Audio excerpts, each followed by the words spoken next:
Hello students, today our topic is Python NumPy array, and in this lecture we are going to discuss about array, and we will see how we can create array using Python library NumPy, and we will discuss different types of methods which are used to create array, especially two-dimensional array in this lecture. So students, let's start.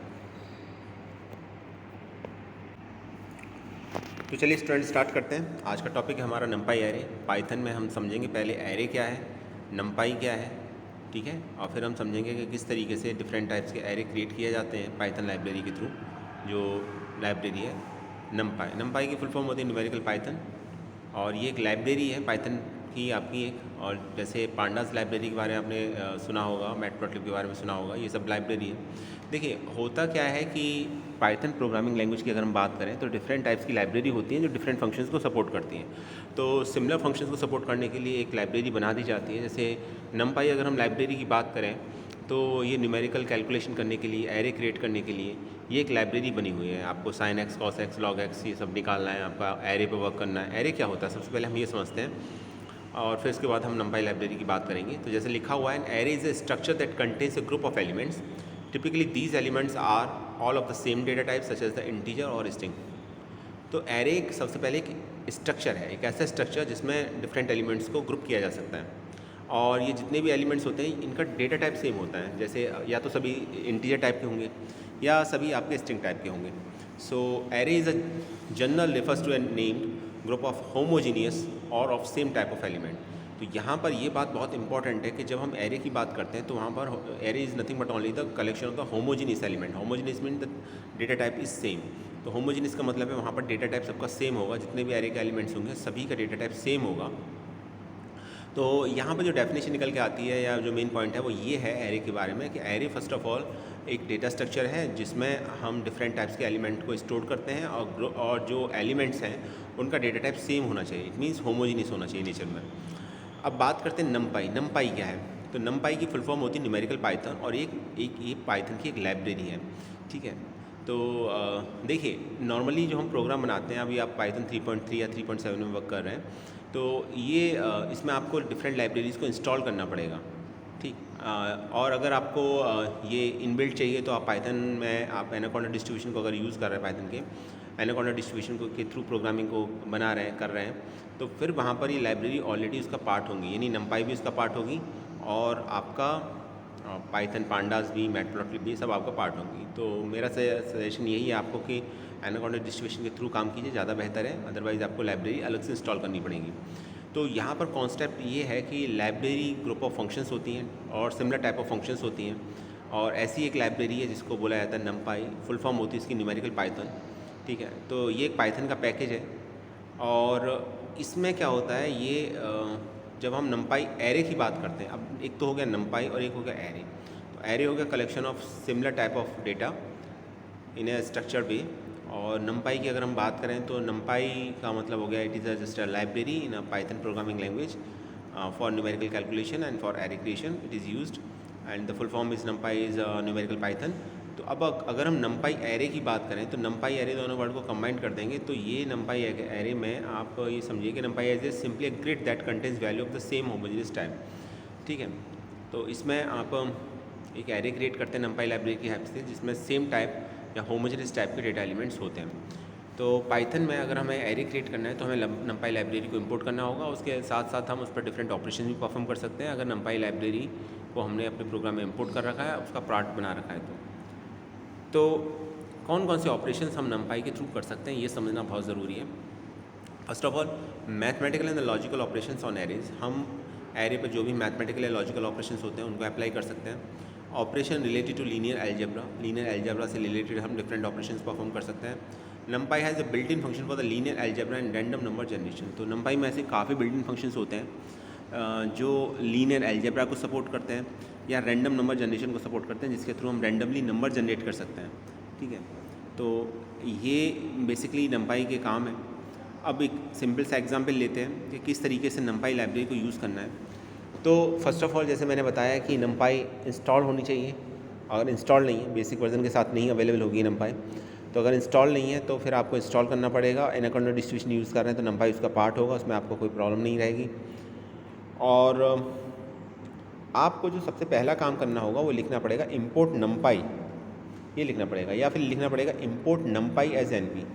देखिए किसी भी library के function को अगर आपको use करना है तो सिर्फ इतना काफ़ी नहीं कि वो लाइब्रेरी इंस्टॉल्ड है आपके सॉफ्टवेयर या वो सॉफ्टवेयर में के साथ है आपका, आपने लाइब्रेरी को इंस्टॉल कर लिया, दैट इज़ नॉट सफिशिएंट। उसके साथ साथ आपको उस प्रोग्राम का पार्ट बनाना है लाइब्रेरी को।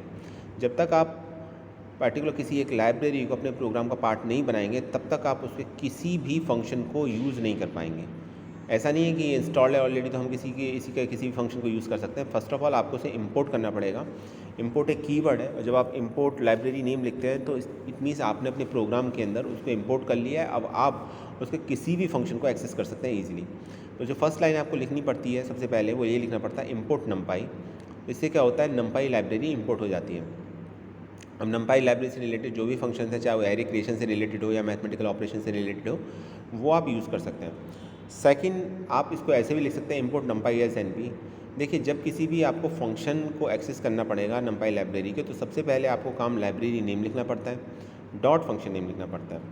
उस केस में आपको नम्पाई बार बार लिखना पड़ेगा, तो नम्पाई को एक शॉर्ट नेम दे देते हैं, हमने दे दी यहाँ पर एनपी। ठीक है, तो उससे क्या होगा, जब आप लिखते हैं इंपोर्ट नम्पाई एज एनपी तो एनपी अब रिप्लेस कर देगा नम्पाई को, ऐसे समझिए इस चीज़ को। और आप एनपी डॉट फंक्शन नेम लिखेंगे हर जगह जहाँ कहीं भी आपको नम्पाई लाइब्रेरी का कोई फंक्शन एक्सेस करना होगा। तो नम्पाई अगर हम एरे की बात करें कि कितने टाइप के एरे होते हैं, तो बेसिकली 2 टाइप्स के होते हैं। एक तो 1 डायमेंशनल एरे होता है और एक 2 डायमेंशनल एरे होता है। तो आज हम देखेंगे कि किस तरीके से 1 डायमेंशनल एरे क्रिएट किया जाता है और कौन कौन सी बेसिक टर्मिनोलॉजी है इसकी, वो हम समझेंगे। सबसे पहले एक जो टर्म आता है एरे से रिलेटेड वो आता है एक्सेस। तो नम्पाई एक्सेस क्या है? NumPy axes are the direction along the rows and the columns. Just like coordinate system, NumPy array also have 2 axes. In a 2-dimensional NumPy array, the axes are direction along the rows and the column. Axis 0 represent the rows and axis 1 represent the column. तो ये देखिए, अगर 2 dimensional data structure है, 1 dimensional भी हो सकता है, 2 dimensional भी हो सकता है एरे, जैसे मैंने बताया 1 डायमेंशनल एरे होगा या 2 डायमेंशनल एरे होगा। तो यहाँ पर जो एक्सेस होता है वो बेसिकली रो और कॉलम के अलोंग जो डायरेक्शन होती है उसको रिप्रेजेंट करने के लिए काम करता है। अगर 2 डायमेंशनल डेटा स्ट्रक्चर है तो आपका 2 एक्सेस होंगी, 2 एक्सेस होंगी, एक्सेस 0 होगी और एक्सेस 1 होगी।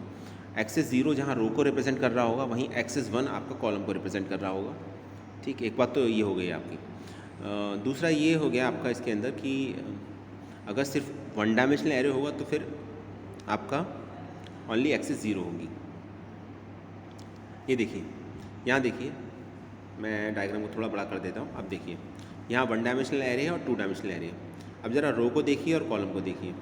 ठीक है, तो row in NumPy it is called axis 0। तो रो का मतलब है नम्पाई की में एक्सेस 0, कॉलम का मतलब है एक्सेस 1। और अगर इससे भी ज़्यादा है, मोर देन 2 डायमेंशनल है, तो उसमें फिर एक और डायमेंशन ऐड हो जाएगी या एक्सेस ऐड हो जाएगी, जिसे हम डेप्थ बोलेंगे, तो उसको रिप्रेजेंट करेंगे एक्सेस 2 से। थर्ड डायग्राम एक्सेस 2 को रिप्रेजेंट कर रहा है। तो ये एरे का स्ट्रक्चर है, 1 dimensional, 2 dimensional and 3 dimensional. Generally हम 2 डायमेंशनल तक ही यूज़ करते हैं, लेकिन फिर भी अगर 3 डायमेंशन है तो उसमें फिर एक्सेस 2 से रिप्रेजेंटेशन होगा उसका। तो रो एक्सेस 0 से रिप्रेजेंट होता है, ये मेन पॉइंट है, याद रखिएगा, एग्जाम के पॉइंट ऑफ व्यू से बहुत इंपॉर्टेंट है। कॉलम है तो एक्सेस 1 से रिप्रेजेंट होगा और डेप्थ है तो वो एक्सेस 2 से रिप्रेजेंट होगी। अब नेक्स्ट आता है रैंक। तो the rank of the ND array tells about how many axes does it have. Rank का मतलब ये है कि एरे के पास कितनी एक्सेस है। 1 एक्सेस है, एक्सेस 0 है सिर्फ, इट मीन्स 1 डायमेंशनल एरे है। एक्सेस 2 है, एक्सेस 0 और एक्सेस 1, 2 डायमेंशनल एरे है। 3 एक्सेस हैं, एक्सेस 0, एक्सेस 1, एक्सेस 2, तो रैंक 3 हो जाएगी उस केस में। तो रैंक का मतलब है the rank of the ND array tells about how many axes does it have. इसका मतलब एरे के पास कितने नंबर ऑफ एक्सेस हैं वो उसकी रैंक कहलाती है। ठीक है, in other words the number of axes in an ND array is called its rank. So example, for 1 dimensional rank is 1 and 2 dimensional numpy array it is 2। तो rank बिल्कुल simple है समझना। रैंक का मतलब है number of axes. Number of axes कितनी है किसी भी एरे के पास, तो या तो 1 होंगी या फिर 1 का मतलब एक्सेस 0 होगी सिर्फ, या फिर एक्सेस 0 एक्सेस 1 दोनों होंगी, या फिर ऐसा भी हो सकता है, ऐसा भी बताया था कि एक्सेस 0 एक्सेस 1 और एक्सेस 2 तीनों होंगे। तो एक्सेस 0 है तो रैंक हो जाएगी 1, एक्सेस 0 और 1 दोनों है तो हो जाएगी रैंक 2, और एक्सेस 0 एक्सेस 1 और एक्सेस 2 है तो रैंक हो जाएगी 3। इस तरीके से रैंक कैलकुलेट की जाती है। इसके बाद बात करते हैं शेप की। The shape of an array is a tuple of integers giving the size of the array along each direction. तो शेप बताता है कि जो डायमेंशन है, ईच डायमेंशन, 2 डायमेंशन होगी मान लीजिए उसमें, तो दोनों डायमेंशन में अगर मैं एक एग्जांपल के तौर पर बता रहा हूँ तो ये कितने नंबर ऑफ, ये पहली बात तो इंटीजर्स की फॉर्म में रिप्रेजेंट किया जाता है और ये आपका साइज़ बताता है, ठीक है। और ये टपल की फॉर्म में बताता है। टपल का मतलब यहाँ पर है पैरेंथेसिस के अंदर रिप्रेजेंटेशन होगा, ठीक, कुछ इस तरीके से। ये देखिए, मान लीजिए 1 डायमेंशनल एरे है, ओनली एक्सिस 0 है, तो हम इसका शेप जो होगा ना 4 कॉमा करके लिखेंगे इसमें। तो 4 का मतलब है नंबर ऑफ़ एलिमेंट्स 4 है इसके अंदर। क्योंकि सिर्फ एक ही डायमेंशन है तो सिर्फ रो वाइज ही रिप्रेजेंटेशन होगा। पहले रो लिखते हैं, फिर कॉलम लिखते हैं, फिर डेप्थ लिखते हैं। अगर 2 डायमेंशनल स्ट्रक्चर है तो आप देखेंगे कि 2 रोज़ हैं, 3 कॉलम्स हैं, तो हम लिखेंगे शेप 2, 3। और अगर इसमें मान लीजिए रो कॉलम और डेप्थ तीनों है, यानी एक्सिस 0, एक्सिस 1 और एक्सिस 2 तीनों हैं, तो इसमें के अंदर हम देख रहे हैं कि एक्सिस 0 के अलॉन्ग हैं आपकी 4 वैल्यूज़, एक्सिस 1 के अलॉन्ग है 3 वैल्यूज़ और एक्सिस 2 के अलॉन्ग है 2 वैल्यूज़, ठीक है। वैल्यूज़ नहीं, सॉरी, हम कहेंगे कि नंबर ऑफ़ एलिमेंट्स या number of, okay, number of rows देखेंगे एक्सिस 0 में तो 4 हो जाएंगी, कॉलम देखेंगे तो 3 हो जाएंगी और डेप्थ देखेंगे तो 2 हो जाएगा। तो इसका जो शेप होगा वो होगा 4, 3, 2। आप इजीली डायग्राम में देख सकते हैं, आइडेंटिफाई कर सकते हैं। तो एक बार फिर से डेफिनेशन पे लौटते हैं। ये देखिए, so the shape of an array is a tuple of integers giving the size of the array along each dimension. तो सभी डायमेंशन में उसका साइज़ क्या है, ठीक है, ये बताता है आपका शेप। और सबसे इंपॉर्टेंट बात है कि इसका जो रिप्रेजेंटेशन होता है वो टपल की फॉर्म में होता है। पैरेंथेसिस के साइन के अंदर हम रिप्रेजेंट करेंगे। पहले रो लिखते हैं, कॉमा लगा के कॉलम लिखते हैं, नंबर ऑफ़ कॉलम्स लिखते हैं, फिर कॉमा लगा के नंबर ऑफ़, अगर डेप्थ में जितने नंबर ऑफ़ वैल्यूज़ हैं, ठीक है, वो रिप्रेजेंटेशन होगा। तो जैसे थर्ड केस के अंदर देखिए 4, 3, 2 से रिप्रेजेंटेशन है। तो नंबर ऑफ़ रोज़ 4 है, नंबर ऑफ़ कॉलम्स 3 है और डेप्थ में आपके 2 कॉलम दिखाई दे रहे हैं, तो हम 4, 3, 2 लिखेंगे।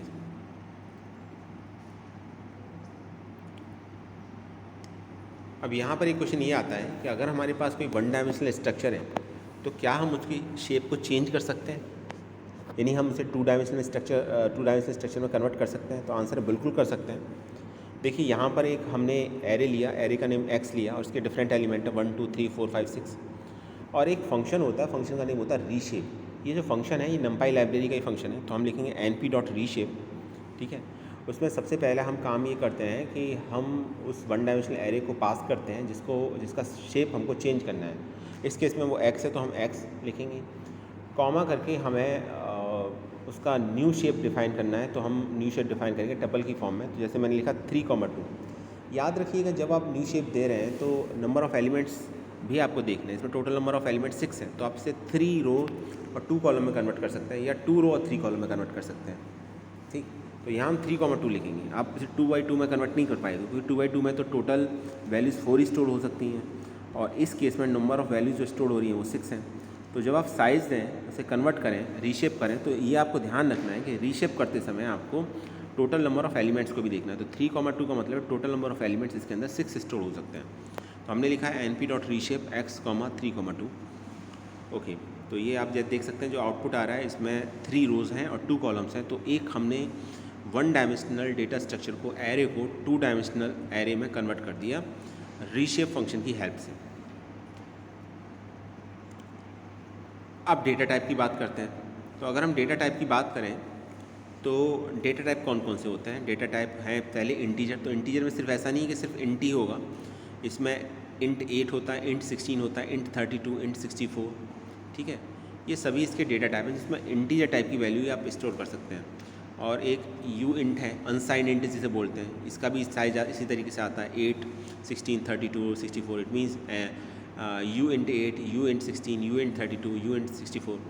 ये सभी नमपाई लाइब्रेरी के अंदर डिफाइंड है। तो जब कभी भी आप लिखोगे तो इनको इसी तरीके से लिखोगे, np.int8, np.int16, np.int32, np.int64, np.int uint8, इस तरीके से।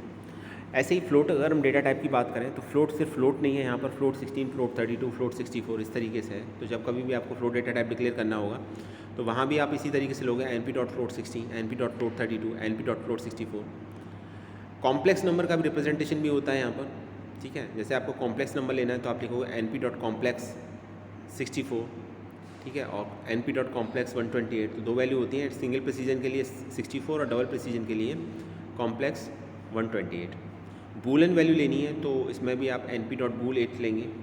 अच्छा, जो डिफ़ॉल्ट टाइप होता है ये बहुत इंपॉर्टेंट है। डिफ़ॉल्ट टाइप जो होता है वो np का जो होता है फ्लोट 64 होता है। आपने कोई डेटा टाइप डिफाइन नहीं किया, डिफ़ॉल्ट वैल्यू है तो फ्लोट 64 होगा। तो डिफ़ॉल्ट टाइप np.float64 होता है। तो ये डिफ़ॉल्ट डेटा टाइप्स हैं। अब बात करते हैं आइटम साइज़ की। तो the data types in the item sizes are related. तो अगर हम इसमें ये देखें कि डेटा टाइप और आइटम साइज़ दोनों एक दूसरे से रिलेट करते हैं, आइटम साइज़ जो होगा वो डेटा टाइप के अकॉर्डिंग होगा। जैसे कि अगर हम लें कि int 64 उसका डेटा टाइप है, इसका मतलब 16 बिट इंटीजर की बात कर रहे हैं, तो उसका जो आइटम साइज़ होगा वो 2 बाइट्स होगा, क्योंकि 1 बाइट में 8 बिट्स होती हैं। तो आइटम साइज़ हो जाएगा उसका 2 बाइट्स।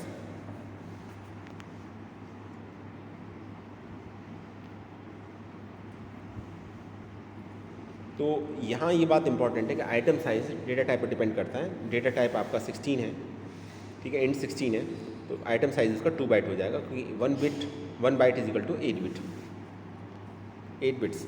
आगे देखते हैं। अभी प्रोग्राम है छोटा सा एरे क्रिएट करने के लिए। तो एरे क्रिएट कैसे हो सकता है ये समझिए। लिस्ट की हेल्प से हो सकता है, टपल की हेल्प से हो सकता है, और वो स्ट्रिंग की हेल्प से हो सकता है। लिस्ट में रिप्रेजेंटेशन हम स्क्वायर ब्रैकेट के अंदर करते हैं, टपल में रिप्रेजेंटेशन हम पैरेंथेसिस के अंदर करते हैं, और स्ट्रिंग में हम डबल कोट्स के अंदर स्ट्रिंग को लिखते हैं। तो सबसे पहले एक लिस्ट ले लेते हैं। लिस्ट ले लिया, मान लीजिए हमने एक नेम लिस्ट ही ले लिया, उसके डिफरेंट एलिमेंट है 1, 5.2, 9.8, 23। These are the element of a list. फिर एक टपल ले लिया। टपल का रिप्रेजेंटेशन पैरेंथेसिस के अंदर होता है, तो डिफरेंट एलिमेंट ले लिए टपल के 2, 4, 10, 20। और फिर एक स्ट्रिंग ले ली। स्ट्रिंग का नेम है APS वाराणसी। तो डिफरेंट कैरेक्टर्स हैं इसके अंदर, एक AP, एक S हो गया, फिर स्पेस हो गया, वो भी एक ऐसे कैरेक्टर कंसिडर होगा। फिर वाराणसी में VARANASI। These are the different characters which built a string name string. तो स्ट्रिंग का नेम ही हमने स्ट्रिंग ले लिया यहाँ पर। अब हमको क्या काम करना है? हमको काम ये करना है कि हमको इनको 1 डायमेंशनल एरे में कन्वर्ट करना है। तो एरे में कन्वर्ट करने के लिए एक फंक्शन होता है, और उस फंक्शन का नेम ही एरे है, और ये एरे numpy लाइब्रेरी का फंक्शन है। इट मीन्स जब तक numpy लाइब्रेरी को आप इंपोर्ट नहीं करोगे तब तक आप इसको अपने प्रोग्राम में यूज़ नहीं कर सकते, एरे फंक्शन को यूज़ नहीं कर सकते, एरर दिखाएगा।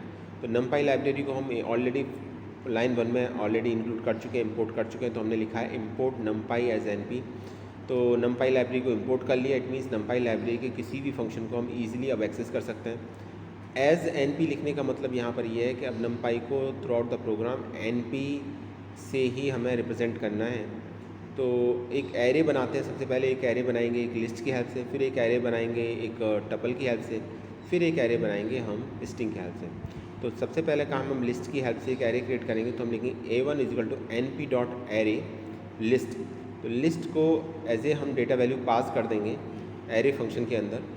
तो जब मैंने लिखा np.array लिस्ट, तो लिस्ट के जो एलिमेंट है 1, 5.2, 9.8, 23, तो ये लिस्ट एक एरे में कन्वर्ट हो जाएगी। दूसरा, टपल की जो वैल्यूज़ हैं वो एक एरे में कन्वर्ट हो जाएंगी, और स्ट्रिंग की जो डिफरेंट मल्टीपल वैल्यूज़ हैं वो एक एरे में कन्वर्ट हो जाएंगी। तो एक तो ये हो गया। दूसरा ये है कि अगर आप ये चाहते हैं, मान लीजिए डिफ़ॉल्ट डेटा टाइप नहीं चाहते हो आप। अब डिफ़ॉल्ट डेटा टाइप अभी थोड़ी देर पहले मैंने बताया कि int float 64 होता है। अब मान लीजिए आपको लिस्ट को कन्वर्ट तो करना है आपको एरे में, लेकिन आप ये चाहते हो उसका डेटा टाइप जो हो वो फ्लोट 16 हो। तो आप उसके अंदर क्या लिखेंगे? फिर आप उसके अंदर एक दूसरा पैरामीटर वैल्यू पास करेंगे, और वो हो जाएगा आपका डी टाइप। डी टाइप का मतलब डेटा टाइप, जहाँ स्पेशली हम ये बताते हैं कि इसका डेटा टाइप क्या है। जैसे आपने लिखा A4 = np.array list comma D type = np.float16। तो हो इसमें ये रहा है कि जो आपकी लिस्ट है वो एरे में तो कन्वर्ट होगी, लेकिन जो उसके एलिमेंट है उसका डेटा टाइप फ्लोट 16 होगा। ठीक है, देखिए लिस्ट में जो कुछ एलिमेंट्स इंटीजर है, कुछ आपके फ्लोट है, डेसिमल में रिप्रेजेंटेशन दे रखा है। तो अभी सबका एक ही डेटा टाइप हो जाएगा फ्लोट 16। इसके बाद आप चाहे तो लिस्ट को प्रिंट कर सकते हैं। तो यहाँ मैसेज है प्रिंट लिस्ट। तो मैसेज प्रिंट होगा पहले लिस्ट इज़, और फिर सेकंड लाइन के अंदर प्रिंट स्टेटमेंट में लिस्ट को जो एक डेटा को रिप्रेजेंट कर रही है, देखिए इसका नेम ही लिस्ट दिया हमने लिस्ट का, तो वो रिप्रेजेंट हो जाएगी। और फिर आपको ये दिखाना है कि ये तो लिस्ट थी, ठीक, अब लिस्ट में जब ये एरे में कन्वर्ट हो गई तो फिर एरे में किस तरीके से रिप्रेजेंटेशन होगा, तो उसके लिए एक प्रिंट स्टेटमेंट दे रखा है, print 1D array using array function. तो दे रखा है प्रिंट A1, तो फिर A1 प्रिंट हो जाएगा इसके बाद। उसी तरीके से हम टपल को पहले प्रिंट करेंगे और टपल को प्रिंट करने के बाद उसका जो एरे बना है उसको प्रिंट करेंगे। दोनों के लिए मैसेज ही प्रिंट करा देंगे ताकि हमको पता चले आउटपुट में कि पहले इस तरह से टपल थी, टपल को एरे में कन्वर्ट कराने के बाद किस तरीके से डेटा का रिप्रेजेंटेशन हो रहा है। उसी के साथ हम फिर स्ट्रिंग को रिप्रेजेंट करेंगे पहले, और स्ट्रिंग को रिप्रेजेंट करने के बाद उसके करस्पॉन्डिंग जो भी आपका एरे था उसको रिप्रेजेंट करेंगे। ठीक, उसके बाद नंपाई फ्लोट डेटा टाइप को भी रिप्रेजेंट करेंगे हम। तो एक हमने A4 लिया था, A4 में हमने क्या लिया था, डेटा टाइप चेंज कर दिया था। किया तो लिस्ट की हेल्प से ही था एरे क्रिएट, लेकिन डेटा टाइप हमने int 16 कर दिया था, तो उसका भी एक रिप्रेजेंटेशन होगा। अब आप यहाँ पर कुछ और चीज़ें भी पता लगा सकते हैं, जैसे एक टाइप फंक्शन है, तो जब हम टाइप के अंदर किसी ND एरे को पास करते हैं तो उसका टाइप पता चल जाता है। जैसे तो हम लिखेंगे प्रिंट टाइप A1, ठीक है, तो ND एरे का टाइप पता चल जाएगा। ये उसका डेटा टाइप पता करना चाह रहे हैं तो यहाँ पर एक एट्रीब्यूट है D टाइप, तो आप एट्रीब्यूट के साथ ये है कि सबसे पहले आपको एरे का नेम लिखना पड़ेगा, डॉट एट्रीब्यूट नेम लिखना पड़ेगा, तो पैरेंथेसिस का साइन नहीं आएगा यहाँ पर। A1 डॉट D टाइप लिखेंगे, ठीक है, ये एट्रीब्यूट के साथ हम इस तरीके से एक्सेस करते हैं, तो A1 का जो भी डेटा टाइप होगा वो पता चल जाएगा। इसी तरीके से एक एट्रीब्यूट आइटम साइज़ है, उसको आप पता करना चाह रहे हैं तो लिस्ट का नेम मान लीजिए A1 है, लिस्ट का नहीं एरे का नेम मान लीजिए A1 है, तो array name dot item size, तो आइटम साइज़ पता चल जाएगा। और अगर आपको एलिमेंट एक्सेस करना है, एरे तो बन गया, एरे बनने के बाद आप उसके एलिमेंट को एक्सेस करना चाहते हैं, तो देखिए एरे में क्या है, जिस तरीके से आपने लिस्ट डिक्शनरी को आप ऑलरेडी पढ़ चुके हो, तो उसी तरीके से एरे के साथ भी होता है। तो डिफ़ॉल्ट जो आपकी पोजीशन होती हैं वो 0 से स्टार्ट होती है, 0 1 2 3 4, और स्क्वायर ब्रैकेट के अंदर अगर हम पोजीशन को लिखते हैं और उससे पहले एरे का नेम लिख देते हैं, तो उस पोजीशन में जो भी एलिमेंट होगा उसको हम रिप्रेजेंट कर सकते हैं। तो जैसे A स्क्वायर ब्रैकेट के अंदर 0 लिखा, it means A1 square bracket के अंदर 0 लिखा, तो इट मीन्स A1 एक एरे है, 0 लोकेशन में जो भी वैल्यू होगी वो आपकी यहाँ प्रिंट हो जाएगी, क्योंकि इससे पहले आपने प्रिंट स्टेटमेंट दे रखा है।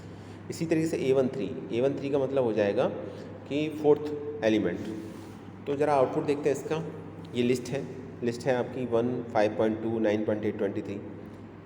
अब जब इसको एरे में कन्वर्ट किया गया है तो देखिए एरे इस तरीके से आ रहा है 1 5.2 9.8 23। देखिए अभी जब तक वो लिस्ट थी तो उसमें वैल्यू में इंटीजर्स भी थे, फ्लोट वैल्यू भी थी, लेकिन जब वो एरे में कन्वर्ट हो गया तो सबका डेटा टाइप देखिए सेम है, क्योंकि एरे जो होता है ना वो उसमें होमोजेनियस एलिमेंट होता है, सभी का डेटा टाइप सेम होगा, तो या तो सभी कैरेक्टर होंगे, सभी इंटीजर्स होंगे, या सभी आपकी फ्लोट वैल्यू होंगी। तो देखिए सब में पॉइंट लगा हुआ 1 5.2 9.8 23, तो इंटीजर वैल्यू भी फ्लोट वैल्यू में कन्वर्ट हो गई।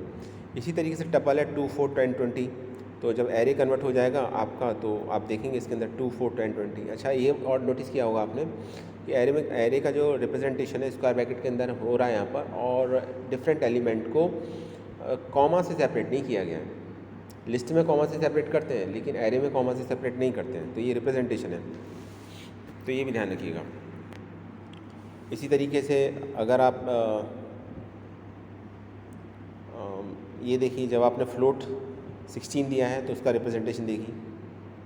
अब आप टाइप पता लगाएंगे, तो टाइप एट्रीब्यूट के थ्रू जब आप पता लगा रहे हैं type of A1 ND array, तो टाइप यहाँ पर फंक्शन है, तो ये देखिए यहाँ पर तो बता रहा है उसका टाइप इज़ नंपाई ND एरे, एक ND एरे है। डेटा टाइप पता लगा रहे हैं तो ये डेटा टाइप एक एट्रीब्यूट है D टाइप, तो फ्लोट 16 4 निकल के आ रहा है जो डिफ़ॉल्ट है।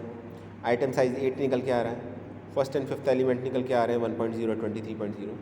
तो इस तरीके से हम डिफरेंट एट्रीब्यूट्स को यूज़ करना सीखा स्टूडेंट आज के वीडियो में हमने। तो आई होप ये आपको आज समझ में आ चुका होगा।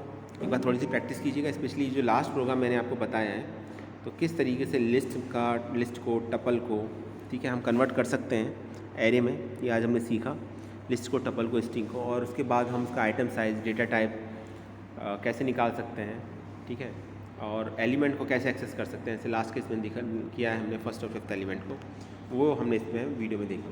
तो ये बेसिक्स थे नंपाई एरे के, आई होप आपको समझ में आया होगा। तो नेक्स्ट वीडियो में हम कंटिन्यू करेंगे। आज हमने एरे फंक्शन के हेल्प से 1 डायमेंशनल एरे क्रिएट करना सीखा, ठीक है। 1 डायमेंशनल अगर आपको समझ में आ गया तो 2 डायमेंशनल में आपको, मुझे नहीं लगता कोई प्रॉब्लम होगी। तो नेक्स्ट वीडियो में हम 2 डायमेंशनल की बात करेंगे। तो आज के लिए स्टूडेंट इतना ही। Thanks for watching this video.